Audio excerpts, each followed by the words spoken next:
You're listening to On Mission with Dr. Matt Davis, a podcast designed to explore the personal mission of everyday leaders. Hear from men and women who are making a difference in their corner of the world and discover what keeps them on mission. Welcome to On Mission. I am Dr. Matt Davis, and I'm flying solo today. My co-host is out on paternity leave, I guess we'll call it. There you go. This is an exciting couple of days for us on campus. We have our Leader to Leader conference going on, and one of those aforementioned leaders is my guest today. And I'm honored to have my friend Maureen Van Den Berg here, and she is currently a policy analyst with the American Association of Christian Schools. She also homeschools two daughters, and that is a great role to have as well. Love it. As wife and mom. They live in Manassas, Virginia, just outside Washington, D.C., where she works all the time and where we run into each other at least once a year with her husband, Rob, daughters Katie and Olivia. And it says here your first job was working in the church bookstore after school for 1 hour a day in the 8th grade. Yes, that's right. We started young. They didn't know about child labor laws. No, they didn't. And it was a very, the bookstore was probably the size of the room that we're in, so it wasn't huge. And I think we might have had one or two customers a week. So it really was. It wasn't really. It was somebody to be Low there, intensity. give a small paycheck to, and then and I lived 5 minutes from the church and school, so I went to school, worked, walked home, and easy peasy. But yes, that was my first job. Your favorite meal is grilled shrimp, especially with Mexican fixings. I love that. Yes. That does sound good. Yes, right? Are you hungry? Not really. Yeah. I just had lunch, but I could go for some grilled shrimp anytime. Yes, that would top it all for me right there. Yes, love it. And your hobbies include reading, playing the piano, and taking walks. Your favorite sports team is the Washington Nationals. They do walk a lot too, but all right. So playing the piano, I remember meeting you. I had heard of you and your work with AACS, and then we were there for the National Legislative Conference in the fall. And the Christian school kids had come over to sing for one of the evening services, and there was a scramble, and a piano was there. And the next thing I know, it's here you go over there just to play the piano for the. And I thought, man, is there anything she doesn't do? This is incredible. Only when they usually pull me in when they're desperate at the National Legislative Conference. But yes, I do. My mom used to say she could tell what kind of day I had or what mood I was in by how I played the piano, because I just start, and now my daughter, one of my daughters has kind of taken that up, and I can hear it. She'll sometimes bang, and then by the time she's done, it's smooth and, in a small 3rd grade, 4th grade sort of way. Yeah. Well, my brother is a piano player, and I was the one you had to force to practice and get the time in, and then I quit as soon as they let me.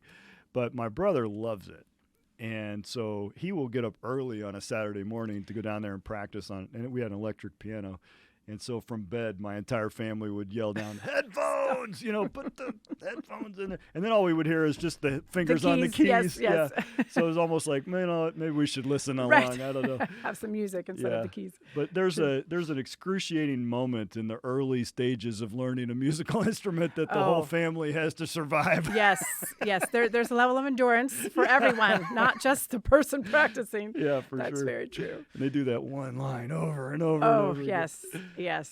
But it's a joy. I'm glad that my boys are all either in college or out of the house now. They're living life. They're pursuing God's will. But you do get a little nostalgic for the younger time frame when you're like your family's in right now. Enjoy it while you have it. We are in the and we are. It's a lot of fun. Every stage I think has had just a next level of fun and amusement, and I've enjoyed every part of it. Well, they start to become their own fully fledged little individuals. Yes.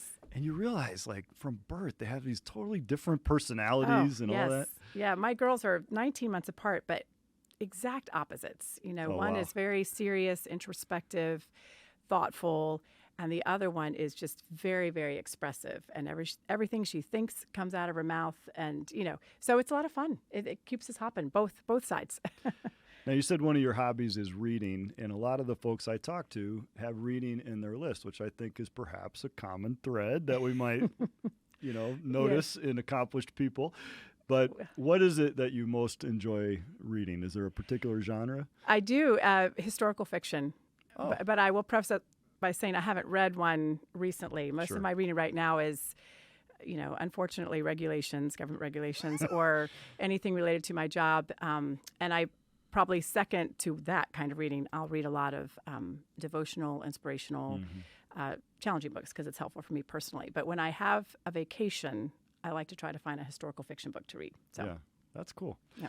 My mom used to read a lot of those, and you learn a lot about the time period, what life was really like, even though the story itself might be a little bit made up. It makes it come alive. I think my ultimate favorite is biblical historical fiction because it helps me better understand the truth that the Bible is trying to convey through the stories of the people that we have. And so, I know sometimes they'll add a little bit, but the basic truth is there, and I really enjoy that. Well, I was so thrilled to see that we were able to schedule you to be here, and I know you're here for the conference, and this is a bit of a whirlwind couple of days, but really just an awesome opportunity for us to sit down and kind of pick your brain a little bit and maybe reflect back on how God has led in your life and maybe some of the principles that you could sort of pick out from that story. And so I'm just really thankful to have you on here. And I guess we kind of hit you with a deep question to begin with. What is your mission in life? Like, Yes. Shine the spotlight and say, okay, what are you all about? Well, I love this question, and I got to be transparent here. Well, I try to always be transparent, but when I first saw that was the first question, my first thought was, my mission. What is my mission? But at the time, and really now, I think the last year or 2 years, I've really tried to focus in on what are my priorities. Because as you said, I am working, I have a family, I'm homeschooling. And so it's a constant evaluation of what are my priorities, what needs my focus, and am I putting enough time into where my priorities are. But if I had to put that into a mission statement, in general, I go to 2 Corinthians 5:9, which is a verse I've kind of used really since I started teaching right out of college or grad school. Whether we labor, whether present or absent, that we may be accepted of him. The idea is that our ambition is to be pleasing to him. Right. And so my ambition is, I know that sounds kind of general, whatever you do, eat or drink, do all to the glory of God. But in each season of life, that changes a little bit how I am functioning to be pleasing to him. But if I could boil it down, my actions, my thoughts, and my attitude, that is what I strive to do each day to be pleasing to him, because as I interact with my family and other people, if I have to have all that in line in order for it to count. And so. Yeah, and there's some maybe bad takeaways or bad interpretations of that phrasing that we have to avoid. I mean, we are not working in order to earn acceptance in the sense of salvation. Right. But rather, as you put it, to please the Lord. And pleasing the Lord with my life is a proper and biblical motivation for a believer. Well, and this verse in 2 Corinthians 5:9 is the end. The few verses right before it are talking about how Paul is saying how much better it would be to be with the Lord. That would be home. But when I'm here on earth, I'm actually absent from the Lord. I'm here. And so then he comes to verse 9 and he says, but whether I'm absent, meaning here on earth, absent from the Lord, or home with the Lord, I want my ambition to be pleasing to him. So it's not, my ambition is not to please him so that I can earn his favor, earn salvation, but really just as a reflection of the love that he has for me and that I have for him, and my relationship to him. And so that, I think that verse in context emphasizes exactly what you said, that it is not an effort to earn our salvation or his mercy or grace, but really just to please him because we love him, because he first loved us. Well, you really hit on something that is kind of a key in life. We have so many different roles. Yes. Every one of the roles that you just talked about in your own life could absorb 100% of your time and energy and still not be 100%, done to perfection. So it really comes down to a matter of prioritization, of daily reliance on the Lord. But what does that look like from a day-to-day basis? Because I'm sure there are plenty of days that we get a little bit out of balance one way or the other. Oh, yes. On a day-to-day basis, I wake up and I say, Lord, I need help today. That's really, but usually probably weekly, I have the thought process, okay, what are my priorities? How am I going to align how I get done? My priorities are my relationship with God first, then my husband, then my girls, then my work in my ministry. Mm-hmm. So if I'm doing my work and, there's a project or there's something and it is taking all my time away from my family, then I'm out of balance. Mm-hmm. So I need to look, can I plan ahead? I know when deadlines are coming up, how can I plan ahead to make sure that I'm getting my work done and can still invest in my family the way I need to have my family? Because my girls are at an age, I don't get this time back. So right. It's either invest in them now or try to repair later on. And I don't want to do that. The Lord has given this to me now, and I want to be a good steward of it. And I love them. So having them home with me has been great in helping me be able to really invest time into them the way I hope to and want to. But it does present another layer then of the balancing challenge, because I don't, up until last year, they were in school and I would have all that time while they were in school to do my work. Well, now I have to kind of figure out how I'm going to work that out. So, well, you made the decision to sort of expand that particular role mm-hmm. by homeschooling. Mm-hmm. And that wasn't obviously something you did lightly. No, we put a lot of thought and prayer into that. The Lord made it clear through several different things that happened that this was the best route for us for this year.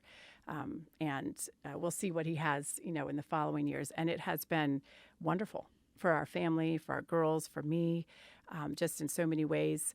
So I could see, I'm a teacher at heart. Mm-hmm. I grew up in Christian education. I studied it in college. I was a Christian school teacher, and I now work for AACS. So I'm a big proponent of Christian schools, well, I was going to ask you about that. Is that a conflict of interest? Setting, so I'll tell you, and every once in a while over the past few years, my husband has brought up, hey, we could homeschool. And my next thought was, no way, Jose, for all the reasons that I think schools are great and I want my girls to have that experience. But then over the last couple of years, there are just several things that God brought in our lives where it caused me and us to kind of rethink it.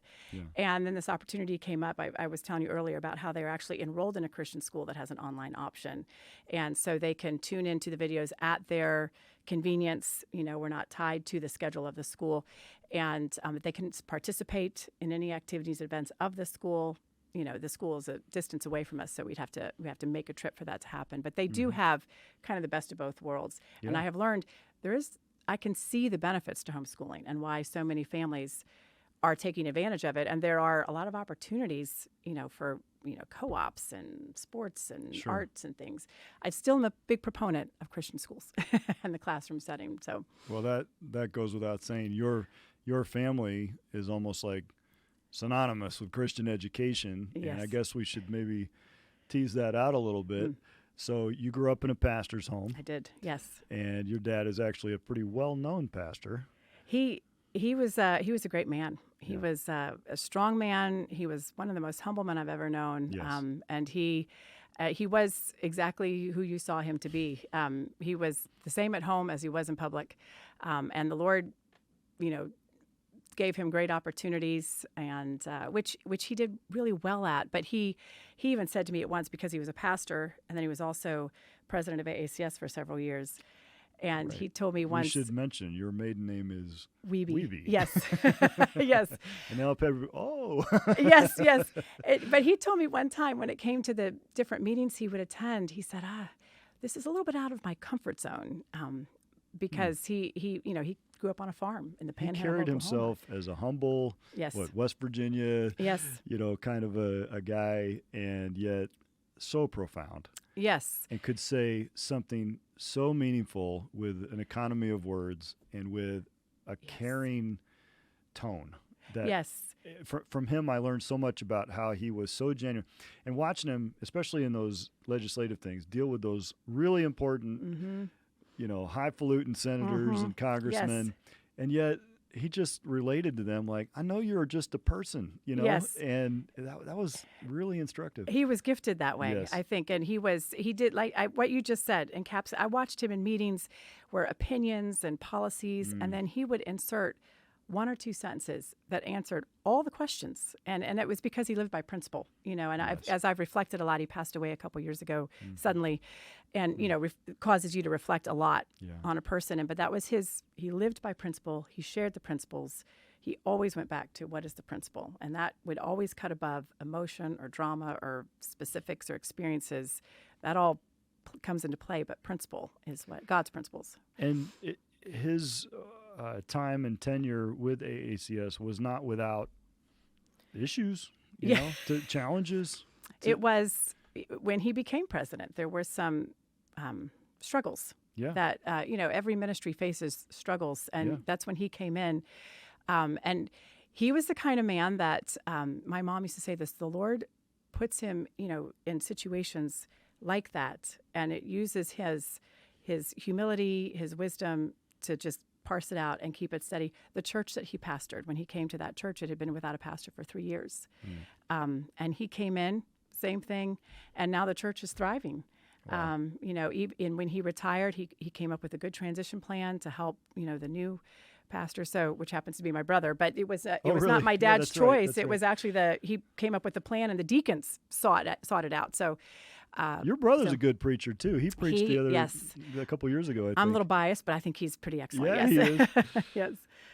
So you decided to study education in college, mm-hmm. and was that kind of the track you thought, what was the plan like in your mind as you think back to high school senior and you're going off to college, making those decisions about major and mm-hmm. thinking, sort of imagining life?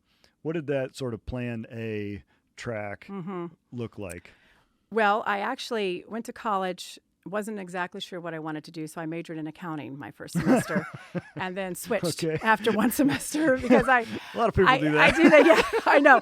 I had taught a little tiny class when I was in high school, a little tiny music class, loved it. So in my mind, I thought, I know I like teaching, but let's see how I like accounting. And I did fine, but I couldn't imagine sitting behind a desk for the rest of my life. So, teaching is something, and it's in my blood. So I switched to teaching. But as far as my general plan, I just figured I would go to college, and then I would get married, and then I would have a family, and I would have, teaching to do if I needed to. While my kids were in school, I would teach, and, that would be my life. All the specifics would be unknown, but in general, that's what would happen. Yeah. So. And that's exactly how it unfolded. That is not how it happened. Oh, it's not. Oh, okay. Which is often God's way, right? Yeah, He often makes it a little different than you think. So I went to college and I went to grad school, and I was not married nor getting married, nor dating. And so I was seeking what would the Lord have me do, and He led me to be a part of a startup Christian school in Lafayette, Indiana. So my first year of teaching was the first year of the school, and it was a blast. Yeah. It was great. We started out with 48 students, and because I didn't have a family, I could just throw myself into that. And it was, I look back, and it was just such a great experience. And the school grew. I was there 8 years. I was a part of it, seeing it grow and being a part of the students. I'm still in touch with a lot of the students that I had. And I learned so much from that experience, from the ministry that I was a part of there. They had a big counseling ministry, so I was able to learn a lot of that, of those principles, incorporate them into my teaching and into my own personal life, and now use them now. And just that whole experience was great. And then after that, I still wasn't married, so my plan was really far off from what I had thought. The Lord led me, after being there 8 years, He started to put it in my heart, why don't you try this? And a position opened up with AACS, which I heard about, by the way, not from my dad. He had Is nothing. That right? Yes. In fact, I told him, I said, Dad, I heard this position's open up. He's like, yep. I said, well, I think I might apply. Okay. And that was it. And then he pretty much when I did, he took himself out of the whole process. Well, sure, so it wasn't his decision, so. Wow. So I moved to D.C. and I've been there. That was quite an adventure because, Indiana, Washington, D.C., they're a little bit different places to live. Teaching high school English, speech and drama is very different from working on Capitol Hill, interfacing with government officials. Don't take this the wrong way, but why on earth did you think you'd be good at that? Yeah, well, no, that's a very good question. I often asked myself that in the first couple of years. I thought, why did I think what I knew? I knew Christian education. Yeah. I knew why it was important, and I knew the principles of the policies that we were fighting for: defend religious liberty, defend autonomy. What I didn't know was the inner workings of the government. But what I found those first couple years, it was just a confirmation that this is what God had for me, because the Lord brought across so many people in my path that were believers that would sit down with me and explain to me, here's how this works. This is what's going on. There are some awesome people in that space. Amazing. From members of Congress to a senior counsel in senator's office to, one day just, there was an issue going on, and I got a call from my dad, who was the president, saying, Maureen, I heard about this issue on the radio. Could you find out an update for me? And I had only been there a couple months, and I thought, sure. I said, sure, because that's what you do, right? You're a good employee. Of course. And in my mind, I thought, I don't know who to talk to, who to ask. And that afternoon, I was walking to a meeting in front of the Supreme Court. I was walking, and there was a senator that I knew was working on the issue. So I just went up to him, introduced myself, and I was part of a coalition that he was part of. So he recognized AACS, and then he gave me the update. So I could go call my dad and say, I just talked to Senator Brownback, and here's the update. But that's the Lord working things out and helping me learn. So in answer to your question, what made me thought I would be good at it? I wasn't. My prayer on the way in every day was, Lord, may the meditation of my heart and the words of my mouth be acceptable in your sight. Please don't let me embarrass AACS or the family name in what I do. And he just, when he opens a door, he works it out for you. You can teach tactics and, protocols and those kinds of things. You can't teach passion. You know what I mean? That's true. You can't teach care, just care. Right. And if you can't get passionate about defending Christian education, defending the rights of parents and families, religious freedom, then, open your eyes. This stuff is like massively under attack. Yes. And it has been for decades. I mean, we weren't wrong when we talked about the war on the faith back in the late 80s and early 90s, although it was nothing compared to what we see now. It's very explicit now. Very it wide wasn't open. Then. Yeah, it was more covert. But it has never been more essential for God's people to stand in the gap and defend the faith. So we can lose this, guys. We can lose what we have. Your kids may not have what you have. It has happened historically. And, absent people being willing to go into spiritually oppressive places like Washington, D.C. I'm going to say that. I don't know if you would say that. No, I would agree with that. Every time I go it's a mission field. to the Capitol, I feel not energized. People say, you're a lawyer. You like going to D.C. No, I hate it. I do. I can't stand it. I mean, I like the architecture. And of course, I'm just so thankful to God for the history of the founders and their faithfulness and their sacrifice. And that's what just makes me all the more concerned because I think, we're going to give it all up. Right. It's very, you nailed it. It's a mission field in D.C. It's, and even the people who are fighting for the right things, not all of them are believers. And so it's a mission field there. And it especially, it changes a little bit from administration to administration. So the current administration is not friendly towards issues that we believe. I know that's a shocker. And so it is a spiritual battle. There's no other way to describe it. I felt that when I first started working. And when I first started working there was a Republican president and Republicans controlled both houses of Congress. So it was just changed. What do you want from us? We'll do whatever you want. Mostly. It is different. So very, very different depending on those three dynamics. So if you have a conservative in the White House and Congress is all mixed, then nothing gets done. If you have a liberal in the White House and nothing, a mix in Congress, basically nothing gets done. Right. But if you have one party controlling both and it's usually just for like that half term, 2 years. Yep. Yes. Then Katie bar the door, stuff can really happen. Yeah. And of course we see the court and its reactions, but I don't think most people know how administrations like President Biden's approach their agenda when they don't have Congress. And it's not that the conservatives don't attempt to do the same thing through the agencies, but we see all the different offices populated by extreme agendas, and then all of the sort of faith-based organizations are just completely shut out. And then since they can't do it through Congress, they do it behind the scenes. So you talked earlier about you're doing a lot of reading regulations. Yes. Talk a little bit about that kind of shadow government that exists. That I don't think people realize how massive the administrative state is. increased tremendously under this administration.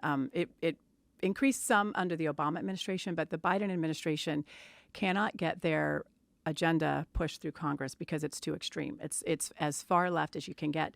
So they are pushing it through regulations, and specifically, on day one of President Biden's administration, he signed an executive order basically saying that he wants all agencies to do everything they can to incorporate LGBT agenda. That's my summary, but that's basically what it is. So the agencies have started in every area to find a way to incorporate that through regulations. So regulations are not law, but they do have the force of law. And, the proper way to amend regulations or make regulations is to post them and then allow the public to comment, and people comment, and then they revise them, and then they publish the final comment. And at first, this is a huge summary of some very in-the-weeds things. At first, the Biden administration wasn't even following that process very well. No. They would, very covertly. Now they've been called out, so they do it. But it is through the Department of Health and Human Services. It is through the Department of Labor. It is through the Department of Education. I've spent more time reading regulations in the last year than I did since 2005 when I started with AACS. And it does make your head swim a little bit. The good news is that there is a strong coalition. It's not just AACS, we're a part of it, but there's a strong coalition of faith-based organizations and other conservative organizations that aren't faith-based that are also working on that. And there's a lot of attorneys, that is their sole focus. So there's a lot of coalition calls. There's a lot of people who served in the agencies, like maybe under Trump or under Bush, who know the drill. So they're watching for it. A revolving they don't. door. It really kind of is. And they, and so everybody's working on it and pushing it back. And there are some things that I really don't think they can do constitutionally that they're trying to do through regulation. So the courts are going to have to get involved eventually. Well, the president has been pretty explicit about that. Yes. I mean, take the canceling student loan debt. So Yes. the Supreme Court's smacked him down twice already on this. Right. And then just come back and do it again. Oh, right. The election's coming up, so I'm just going to do it. It'll take 6 months for it to work through the courts, and by that time the election will be over. That's right. That's a cynical view of it, but I don't know any other way to look at it. Well, he's said that. Yeah. Pretty much he said that on a few occasions. I know this probably won't go through, but we're going to try it anyway, just to try. And so they've shown no respect for the law. I think the most horrendous, that may be a strong word, but I think it fits here, that they're trying to do is change the definition of the word sex from meaning male and female to meaning whatever they want. And if they do that, then that allows for this transgender ideology to be incorporated into educational settings and they're already trying to push it through various policies and ordinances, but they're trying to give it the force of law. And that is not what the law says in any of these cases. And so that's one of the things we're looking for. The law literally says, like in this case, Title IX and the ADA, it specifically says we're not talking about transgenderism here. Right. Yes. So it's kind of some linguistic gymnastics to get around. Well, it is. And honestly, though, the whole ideology does not make sense, because you have people saying we've got to have transgender equality.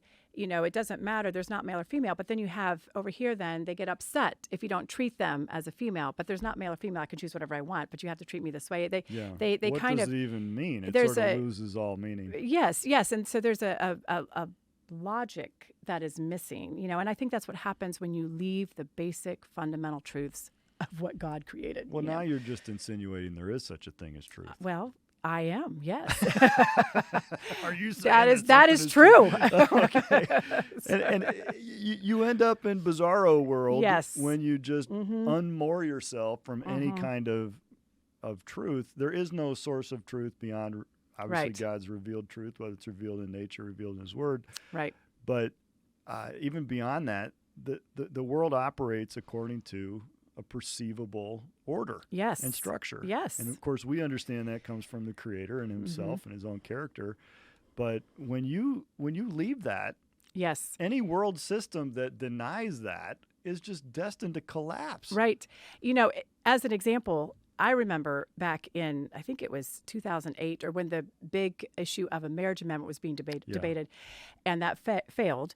But one of the arguments that conservatives would say is we must do this because if you don't protect the definition of marriage, then gay marriage is going to be allowed. But if you open that door, then there's going to be transgender and gender. And the other side said, no. We just want gay marriage. We just need that equality, that record. That's all we want. And that was just 10 to 20 years ago. And now look where we are. So you're absolutely right. When you leave the basic truths, you open up. When you don't have your truth based in objective, like the scriptures. Well, in Obergefell, the dissent talked about, well, okay, if we can't draw the line between men and women, then we can't draw the line at two. Right. And we can't draw the line at humans. Right. And we can't draw lines at age, and we can't draw lines at family relationships. But yet we do all of those things and say, you can't marry your dog and you can't marry your first cousin or your sister, at least not in most states. Right. And you can't, marriage is two people, not 3, 4, 5. We can't have bigamy. Right. And now, there really isn't any question that there isn't any principled reason why marriage should stop at two if marriage doesn't stop at male and female. Right. Because they are basing their quote unquote truth on their own rules. And when they do that, they can change their mind, change their rules, So when you're on Capitol Hill and you're fighting for truth, it's actually not just for the benefit of so-called Christian people.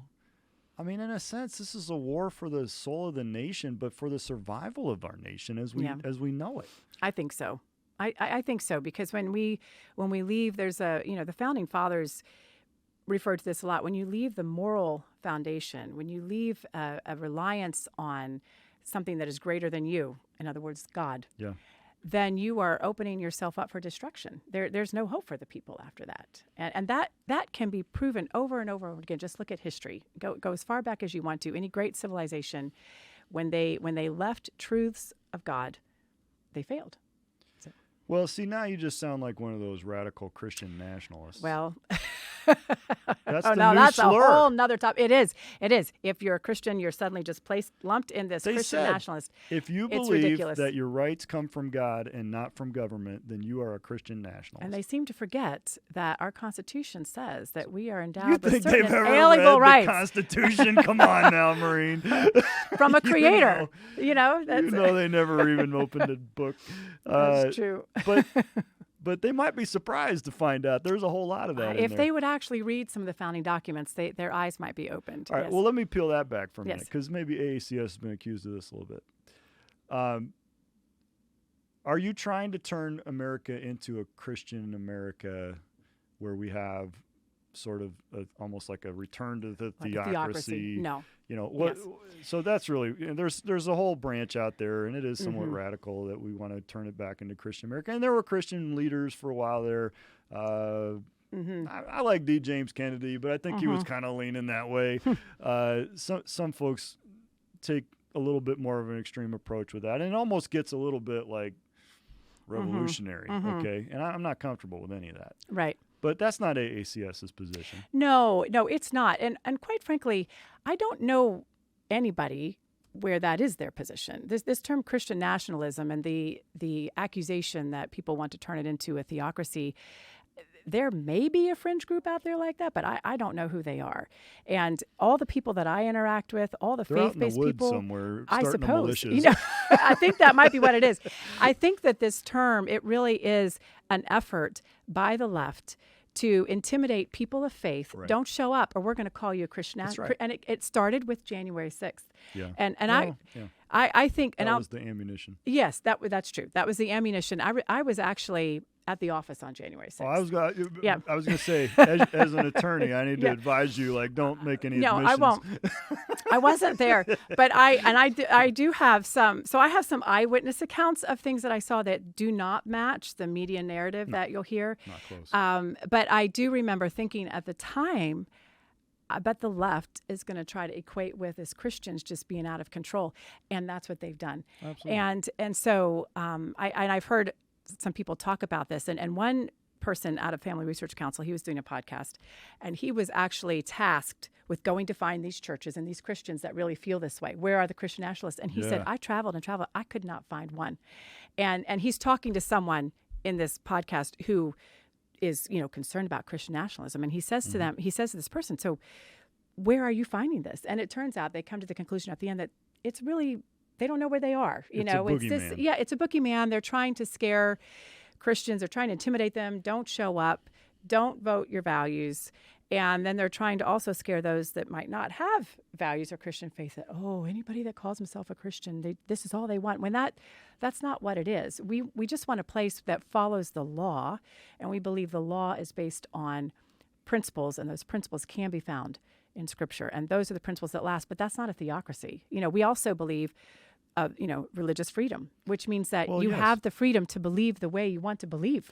No one's forcing you. Without that, we don't have the gospel. I mean, the gospel is a voluntary personal choice, and without freedom of conscience, an individual cannot come to Christ. And we actually do a disservice if we force people to go to church like they did in some of the colonies. Exactly. And then you have people who think that they're redeemed and they've never known That's Christ. exactly right. That's exactly right. Where you nailed it. You can't live the gospel if everyone's forced to act a certain way. That's not freedom. No. And that is not what we look forward to the millennial reign of Christ. That is a sort of post-apocalyptic event. Right. It is not something we're trying to achieve now, and we never will. Right. Instead, our founders, the brilliance of the whole system is the checks and balances because they had an accurate understanding of human nature. Exactly. The sin nature of man and the propensity to try and accumulate power and to use that against minority groups, frankly. And that's what's so ironic to me about the whole socialist crowd out there, which is using the plank of class warfare to try to gain power so that guess who they immediately go after as soon as they have power?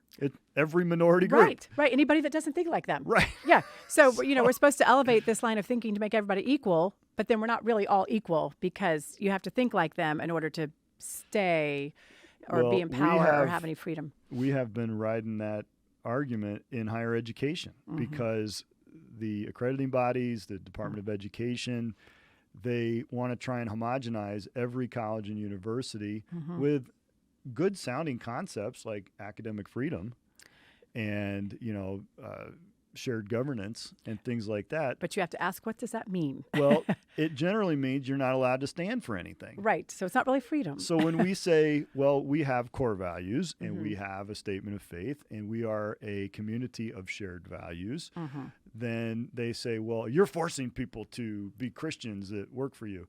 Well, that's what defines our ministry. Right. And the reality is that every company hires people that aligns with their values.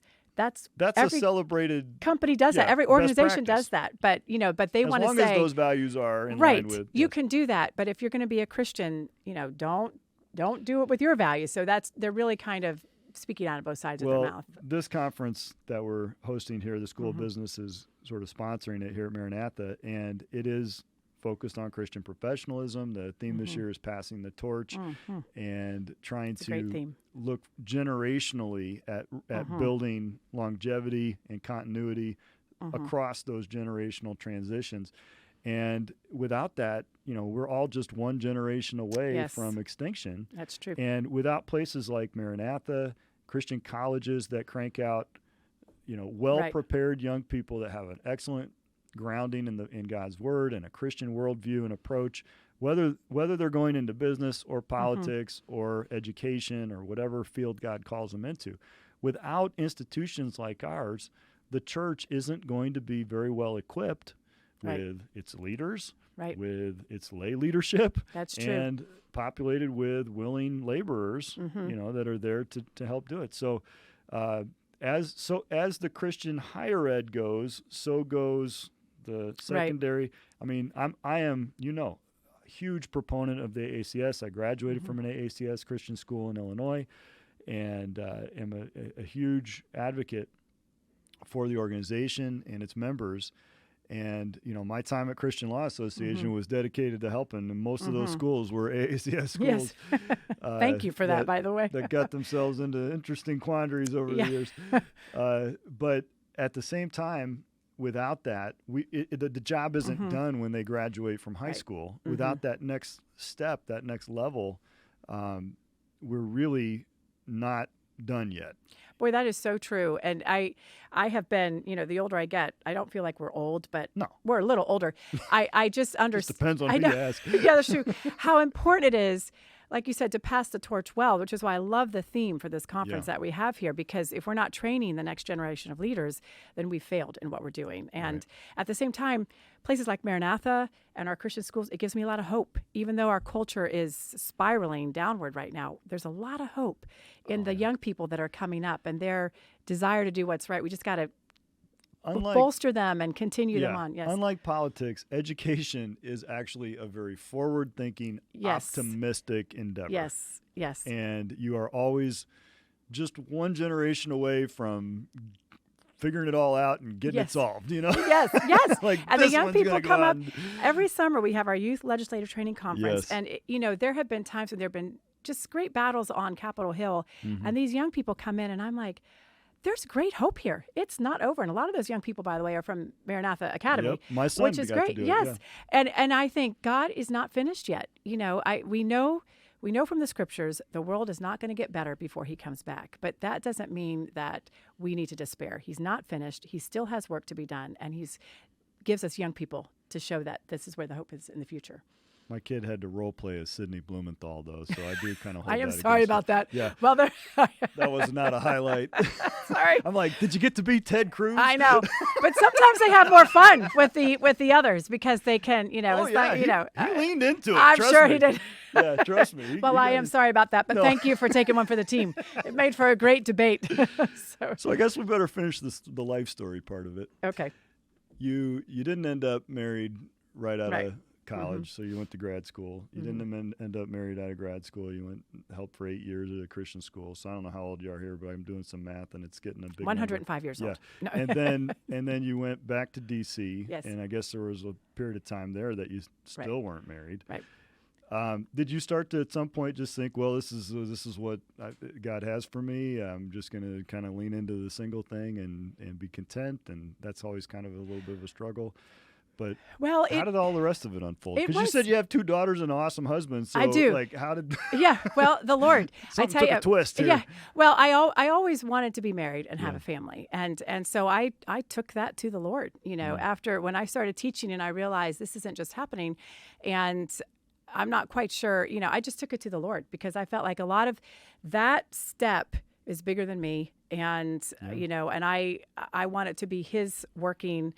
And the desire never went away, but I did strive to be content with where He put me. I did try to lean into what He gave me to be, but the desire was always there. So I just would, and I'm not, I say that not to pat myself on the back because it was a struggle, and at times the struggle was harder than others, but I don't regret the years before I was married because of, I look back and I'm like, wow, the Lord really gave me some great things to not just to do, but to experience and growth in my own life, which hopefully makes me a better wife and mom.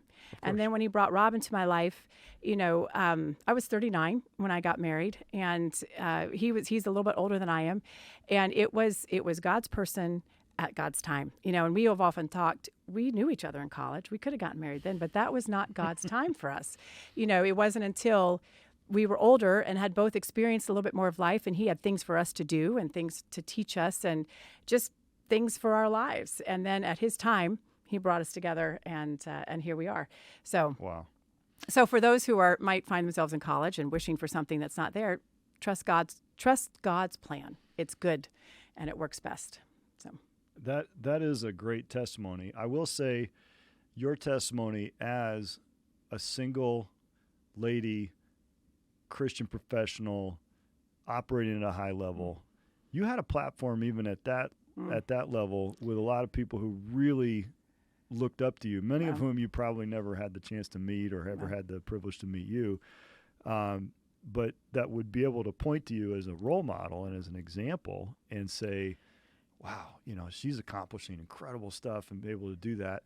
And you still are operating at a high level, but now this new role, mom and wife, it complicates things significantly. It does. I'm it sure. Adds to it. Well, and all of that you said, that's very kind, but I will have to say it is all the Lord's doing. Yeah. It really, truly is, because I know myself pretty well, and it's all the Lord's doing, and I'm thankful for that. And what He's given me now, I love it, and I'm so grateful. But it does add another layer of things, and for which I'm grateful. But it just makes me reevaluate, make sure my priorities are where they are, make sure I'm pleasing the Lord in all the things that He's put on my plate. And some days I'm accomplish it. Some days I have to ask for forgiveness.